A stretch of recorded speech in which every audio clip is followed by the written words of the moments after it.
Hey guys, Darren Carr here, coach of Wise Pods, and welcome back to another team review post round 19. It was a weird and wacky round as it usually is, but it looks like we've gotten away with no forced trades this weekend, which was a sigh of relief for a lot of us fantasy coaches after last weekend. It's definitely a lot better to have a bit more freedom with our trades. So, looking forward to another decent round of trading throughout this week. But how did I go this round? I scored a 23.02, so just ticked into those 2300s with a round rank of 2000 roughly, and jumped up about 400 spots in overall ranking. So just nicely ticking over, getting close to that 1K mark. That's probably my target for the remainder of the year. Just try and push up those extra 300 spots and get into the 1K to finish off the year. But like I said, we saw a lot of massive scores this round.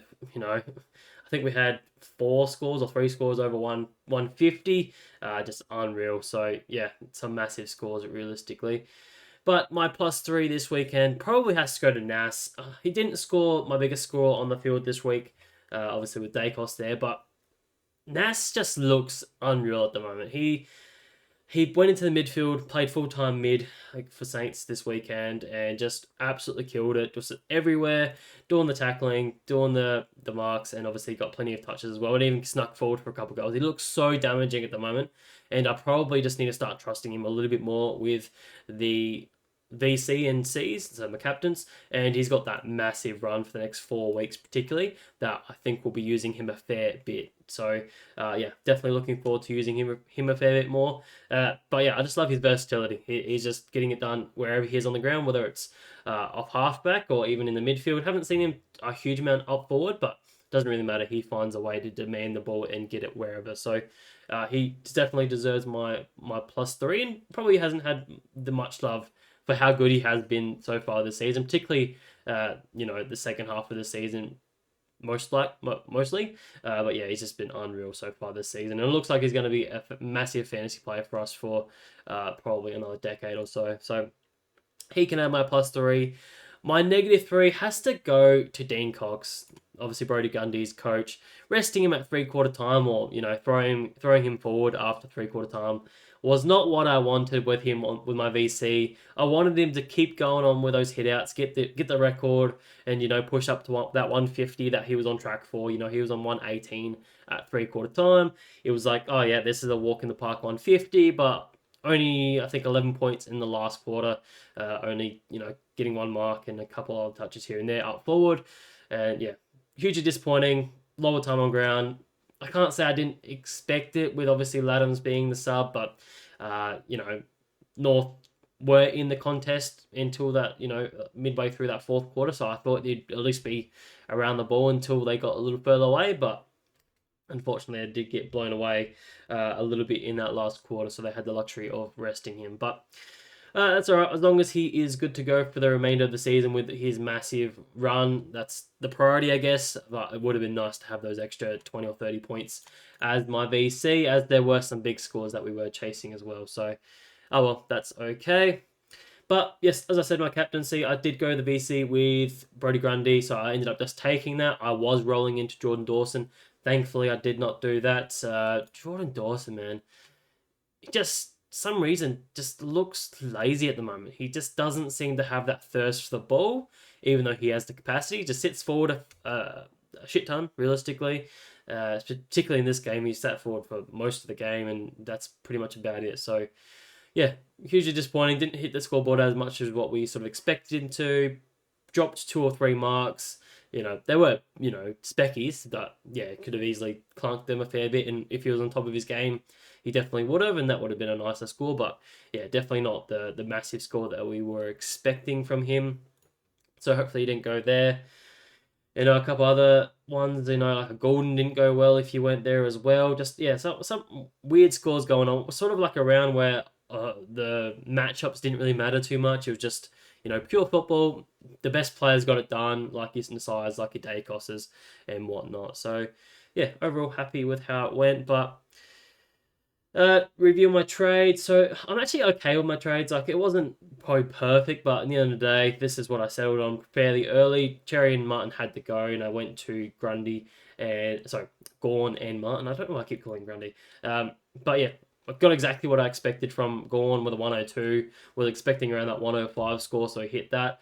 Realistically, I just wanted him for the next sort of 4 to 5 weeks, where he's got like this massive green mile. Again, he'll be another huge captain option that I hope can go pretty massive over the last month of football.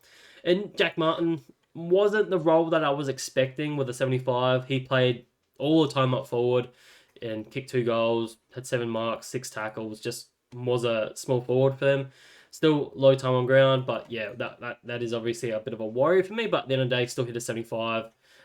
So happy with him, but he did end up spending it on my bench anyways. I just ended up taking Kyle Lohman's 78 as a bit of a safety precaution. I was like, Jack Martin playing off halfback could go, 90, but is it really worth the risk of an extra 12 points? Probably not. Just take the safe 78. Ended up saving 3 points in the end of the day anyway, and realistically, I probably should have taken it over Rankin in hindsight, but you don't think of those things on the fly sometimes. You're just looking at your weakest player, and unfortunately, Rankin isn't my weakest player, but it could be. It definitely could be, because that was atrocious from him, especially in that last quarter. He was on 63 at 3/4 time, only 3 points in the final quarter. When everyone else just seemed to be waxing, he was nowhere to be seen. So that disappointing. That's the fair to say, and probably I don't know. I hate shitting on Rankin because he's super up and down.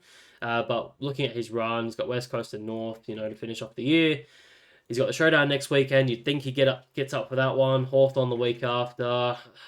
That could be a bit trickier one for him. They could lock down on him a fair bit. So, yeah, it's a bit of an up and down sort of week for Rankin. I expect him to bounce back next week. So we'll see how he sort of plans out. But quickly reviewing a couple other people. Holmes did amazing, 121 in that matchup. Shazel got it done in the tougher matchup against Sydney, so happy to see him fight back. He was looking pretty shocking at quarter time. I think he was only like 11 points or something like that. He was, nowhere to be seen, but still playing a lot half forward. So not expecting too much of him, but he's just getting it done at the stage. So probably not a target, but not worth trading if you're an owner. Sinclair got it done off halfback with Nasiah not in that side, and probably another huge target if you don't own him. With again that huge green mile that they've got coming up, it's the juiciest you've probably seen in a long time. Mills cannot make up his mind whether he wants to be good or bad because he's just up and down. 96, 60, 95, 60, 105. Is he going to go 60 again this week? Probably. So he could be one that you want to trade out if you're brave enough. It does have a decent run coming up with, Essendon, Cats, and the Eagles to finish off the season. So he's just here or there. If you can loop him, great. If you can't, maybe you can jump off of him. He's got enough money on his head. McCarthy did well enough to cover off for Rosie for those of us that had to hold Rosie this week. Again, Rosie will just be a bit of a watch and wait to see what happens if he's good to go. I think he will be. They sound like he was pretty close to playing, but yeah, just played it safe with him. So fingers crossed he's up there. McCarthy, though, is an interesting one. If you can trade him in another rook out to get up to a massive premium, then that's definitely a worthwhile trade and get a 23rd premium. Definitely something that you could look at this week with the amount of money in his head. But he's not super done with his cash generation. He's still got 41 break even, so he should be good to go for another week or two with that cash generation. Nick Dacos, haven't really touched on him too much, but looked like he was playing off the halfback stoppage a fair bit. Wasn't super into the CBAs a fair bit. I haven't really fully assessed this game too much, just because all the games were playing at the same time on Sunday. But yeah, his CBAs were down, only 13 of the 22. So yeah, definitely a little bit down there. Even took a few kick-ins, so he was playing a bit more of a halfback role, which was like his first season. So no surprise he went absolutely massive. Didn't get many marks, but yeah, definitely a few tackles and obviously 43 touches or whatever that is. Yeah, just absolutely racked it up there in that matchup. Kicked the goal as well. Again, another huge target and a huge captaincy this weekend. I think we're gonna struggle with captains this week, trying to decide for who we're going to because there's a plethora of options that we need to look at. So stay tuned for captains later in the week. Brayshaw just didn't look like he got around it. 10 tackles, but only 21 touches, 3 marks. Just didn't get it done. 3 free kicks against didn't help, but yeah, just looked like he copped a bit of attention in that one, or just didn't look right. Whether the helmet was distracting him or something like that. If you didn't know, he was wearing his brother's Gus Brayshaw's helmet for the game. It looked very odd on him. But yeah, not sure about that. But he should bounce back against West Coast this weekend. Again, I already spoke about Dawson. Bont, 105 in a tough matchup. Good to see. Should bounce back again against Essendon. Could be another huge one. Butters was hugely disappointing, and we saw the deployment of Finn Callahan again as a tagger from Hawks, so that is something to be aware of for the remainder of the year if they're going to continue to use him. However, he was hospitalised after the game, so we'll have to wait and see whether he gets up and plays, games for the remainder of the year. So stay tuned for that one. But yeah, it was weird to see them deploy a tag in this game. But yeah, I can't say it's unexpected. The media have been calling for Hawthorn to use their tagger a little bit more often, just to shut down their major players. They made the mistake of not shutting down Sarong the week before, so yeah, I guess the writing was on the wall that they were going to shut him down. Butters against the Giants, Zach Merritt against the Giants, a 99 I'm okay with. Avoided a huge tag in that one, so yeah, happy to see him just put up a decent score there. Does have the Western Bulldogs this weekend, so should be no tag there, so hopefully it goes well again. But then post that, we'll have to see how he goes against the 3 or even 4 potential tags for the remainder of the season, so he could be a trader option in that week. Kobe started well, but then just faded really badly. Looked like he copped a bit of attention from a James Jordan. So James Jordan's still the tagger we want to avoid for the remainder of the year. So I don't know how I feel about trading him out. He does still have a couple decent matchups before, finishing off the year. These two are okay. Oh my God. Then he's got Richmond, and then Adelaide to finish off is pretty tough. So it's not terrible. He can still be a viable D6 for you if you still want to keep him there. But I wouldn't. I don't mind trading him out if you want to. He's just a viable 80 to 90. So you can jump off him if you want to get just a small upgrade. Ned Long, I think he can go. He's been pretty serviceable. Put up a 95 with 12 tackles, only 19 touches. But yeah, I think he can potentially go with the possibility of him dropping 70s or even lower than that. But he does have Richmond this week, so that is a bit frustrating.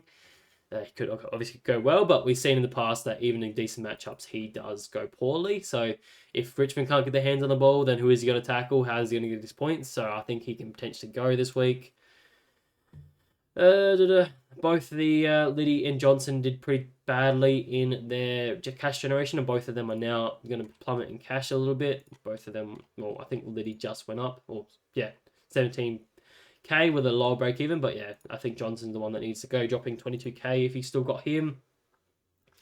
Spoke about the rucks. Forward line was where a lot of people struggled this week. A lot of premiums went pretty badly. I know Bailey Smith only won a 70. A Jack McRae, who was a major trading target for a lot of people, went a 61. Petrarca was only a 70, I think, as well. Yep, 70. Chad Warner was the one that went 107. He was probably the best of the bunch. Pickett even put up a 106 if you went there for a bit more unique. Parker, 48. That's super stinky, and the reason why I didn't promote people to go there, just the role can change so quickly. Dylan Moore was actually probably the answer that everyone should have gone for as a cheaper option. 143 was massive in that wet weather game against Port Adelaide. He just got it done. But I can't say with confidence that he will continue with that scoring. He does have a very tough run to finish off the year. Darcy, just another 70. A lot of 70s, if not even under that, was on the cards here. But yeah, you had to probably go fairly unique and be a bit braver if you wanted a decent score. Even a Mana 144 definitely was a viable option. So yeah, it pays to probably a bit unique this week if you were a bit braver there. So yeah, but yeah, Jackson 83, he's just getting it done. Myers 89, okay. Kennedy bounced back after his poor couple of performances, so good to see him back. He's got Essendon this week, so he should be good to go. I spoke about Rankin already. Daniel, just meh, just as expected, I guess. Does, again, have a couple of decent matchups, just whether he cops any attention in those, who knows. Obviously, Windhager potentially in this one. Mullen this weekend, maybe. Doubtful, but we'll have to wait and see. And then yeah, Kyle Lohman. I guess there's a bit of a conversation whether he's a premium to someone that we could look at to pop a decent score every now and then and loop on. But looking at the tough run they have with Collingwood, Sydney, Freo, and Hawthorn, all or even Suns, all top 8 sides at this stage, all should be fairly contested. I'm just not sure if the points are going to be available there for him. But even saying that, he put up a 78 against Western Bulldogs, who are again top 8 sides. So it's tough to run to read. I'm probably not looking to go down that narrative, but I think he's one that we could jump off of. But yeah, that's pretty much how the team went, right? I'm very happy with how the round went. Moving up in the world is always nice, but let's quickly look at what I'm doing this week. I think we all know where I'm going here. I said it what I was doing last week, and I have brought in Bailey Smith this week. Even though he went poorly with a 70 in a tougher matchup against Saints, he's got North this week with the best matchup possible. I just don't think I can be without him for this match. I think he can go massive. I think I've got on the right end of trading him out for the last 3 weeks, and he's dropped 100k. But I don't think I want to be without him for this matchup. Even though his break even's 170, he could hit 170. So yeah, I don't think I want to be without him for that one. Even yeah, I don't know. It's a big question because he obviously didn't do super well in this game and probably didn't look 100% in my eyes. Not watching it fully intently, but just didn't look like he had the thirst and the hunger that he normally had. He had patches here and there where he had 3 or 4 touches in a row, but didn't get amongst the tackles throughout the game. So yeah, I don't know. It's a hard question. I think he's just one you can't go without this week. So if you don't own him, I'd be targeting him. So I've gone for him from Ned Long, and I've just got traded like Johnson to a dead rookie looping option. I have gone with Patrick Sard at this stage. Sad, how you want to say it? That leaves me with 2 looping options with Ted Closey and Patrick Sard, as I said, to be able to, whoever has the later game, I can loop around in my forward and in my midfields. Sorry, yeah, that's how I said it correctly. So yeah, that's where I'm leaning at the moment. I could actually, even though trade out Lohman and McCarthy to Bailey Smith this week, and do the same thing and trade in a dead rookie, but I don't know. I just feel like I want to jump off Ned Long. I think he could be more viable to drop off a pretty bad one. I think I'll trust Jack Martin another week to go up against North Melbourne in the forward. Even if he plays forward, hopefully kicks a few goals and can get a decent score in there. So that's what I'm thinking so far. But just to quickly roll through a couple of players that I think we can trade out this week. So if you're still holding a Jason Horne-Francis from last week with obviously a lot of the forced trades, here's one that would obviously need to be traded out with him season's done. We'll have to wait and see what happens with Rosie as well, so stay tuned for that with the news report later on. Chera is another one I think can just jump off now. He's been poor the last couple of weeks and just looks disinterested. 59, 93, 91, 73, and dropping a huge amount of cash now. If you want to quickly jump off him, he has a tougher run. Yeah, look, it's a pretty tough run for the next couple of weeks. So he's probably one that you can just jump off of. Stewart, be prepared for what happens with him. Stay tuned with the injury report. Obviously, he got subbed out, at half time with a bit of a knee concern. So yeah, lucky for myself jumping off him a couple of weeks ago. But yeah, stay tuned for what happens there. I already spoke about Long. Doherty was another one. If you were forced to hold him, he can go another back-to-back sort of 70 score in a good matchup. So yeah, it just looks like he's lost all sort of accountability with his scoring, just not getting it done anymore. So he can go as a pretty high priority, I'd say. And I already spoke about the McCarthys and the other rookies that you can probably all jump off, like your Liddies, your Johnsons, Kyle Lohman, if you have them as well, they can all sort of go. And if you can get up to a 23rd premium, then that's definitely a way to go. It's just an argument of what's going to be benefiting your team. Can you loop? Can you not? It's going to be team by team situational. Pardon me. So that's probably the trade outs. I'll dive deeper a little bit to this a little bit more at trade mode, obviously, but just a little bit touching on this one. But a couple targets that we're looking for this week. I'm just avoiding anyone from GWS this weekend, obviously up against the likes of Sydney with a stupid amount of taggers. So I'm not looking at a Whitfield or a Nash this week. I'm just avoiding them at all costs because more than likely James Jordan's going to go to a Whitfield and hold him to a 70-ish sort of score. So just not looking there this week. Unfortunately, same with Ash. Dunkley's probably a huge option for a lot of people if you want to go to him. It looks like tackles are back at the moment. 13 tackles, 15 tackles, back-to-back on 30s. Good matchup against the Suns this week. Number 2 matchup in the league, but then does sort of run into a bit of a tougher matchup for the remainder of the year. So if you want to go there for a bit of a 1-week hit, definitely a worthwhile option. He should be one that doesn't really care whether it's a good matchup or not. He gets it done if we all know how good he is. Bond, if you don't own him, up against Essendon, should be another huge target. Same with Dacos, as I already mentioned. Nasaya, pretty much anyone from St Kilda.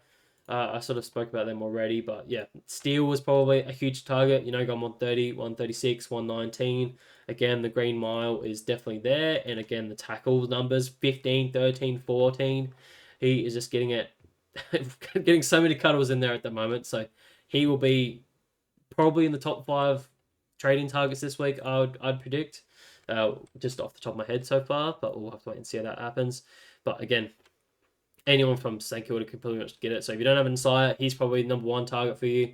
Still, McRae is still a decent option, even though he had a poor game. Didn't really get amongst the ball at all. I know Heaney went extremely well. Probably had the biggest score of the round with a 166, kick 5 snags, 34 touches, 8 marks, 5 tackles. But tougher matchup against the Giants. And then it's okay from there, Essendon, Geelong, and Eagles. So probably not this week, but definitely could be someone that we look at in future weeks, in my opinion. Again, Golden, question marks whether his role is definitely the one that we want. Back-to-back 80s in decent matchups as well is pretty disappointing. So maybe you're just fading for another week and let him drop some coin. See how we go.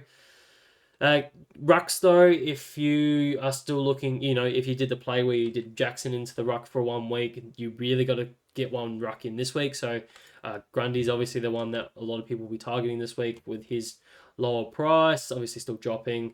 And the run is pretty phenomenal for the next 4 weeks, particularly if you want to get Grundy. You could still go there, but you are paying 150k more now, so that's obviously a fair bit, but he should also be pretty phenomenal for the run home. Maybe the only watch and flag I would say is watch and see what Laddams is doing if he gets dropped for teams. Sydney do play on Friday night, so we will know fairly early about that one. So yeah, that's a positive. Rowan Marshall, though, did okay with a 104, even though he played. So that's a positive, at least for those owners. You don't need to jump off of him, but you probably, if you're worried, you definitely could. But he has an okay matchup. Sorry, he has Grundy this week, Gorn this week, which is a tough matchup. But then the next sort of 4 or 5 is actually really good, with obviously no Cherry there. So he's one I'd probably just hold for the remainder of the year. I think Rucks now, as long as you have at least one of the 2 of the major 4, so your Gorns, your Grundys, your Tim Englishes, and Rowan Marshall, I think you're pretty much set. I don't think you're jumping off any of them. They all have decent runs for the remainder of the season. I think they'll all be fairly similar for now, so I wouldn't be jumping off any of them.